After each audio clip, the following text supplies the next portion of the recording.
Now, I got to tell you, I like this. And I can see in the future using this as a jumping off point for different strategies.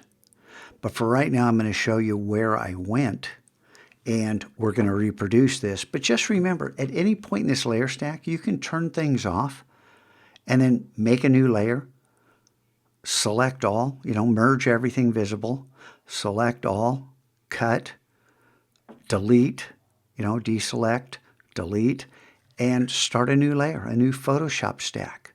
So this could be a new jumping off point because I really enjoy this geometry.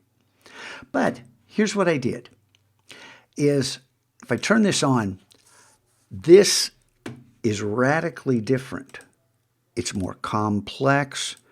It eliminates some of the contrast. See the dark blues and the lights? When I turn this on, some of that contrast disappears. Most of the darkness disappears. But we have all kinds of additional geometry that drops in. How was this accomplished? Okay, I've already told you the shortcut for the path blur is Control, Option, Command, P. Control, Option, Command. This is our shortcut for all kinds of different things. And we're not done adding those shortcuts. But when we merge everything and go into the blur gallery, let's double click this blur gallery to see what happened. Now by default, this circle and this circle are here and here. It's just a horizontal line. The speed is 50 and we begin to make our changes. Now, why did I drag it up and to the right a little bit? At about a 30-degree angle. Well, you move it straight left and then change the strobe strength to 100 and the flashes to 2. It adds geometry horizontally. It moves vertical lines to the right. It creates that geometry. When you drag it up at an angle, it moves it in this direction, which is to the right, and up at that angle. So we're seeing different points moved up. But why are they faded out? Why aren't they as distinct as the other lines? Well, once again, note the speed is 402, and then the strobe strength is 100, the flashes are 2. Go ahead and make these settings, and then click OK. You can click on that to make it highest quality.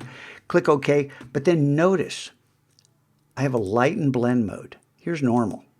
That's what it looks like, and you can see all that geometry. And it's just too busy, too intense. And I found that changing it to lighten gave me a result I liked. And notice the opacity has been dimmed to 80%.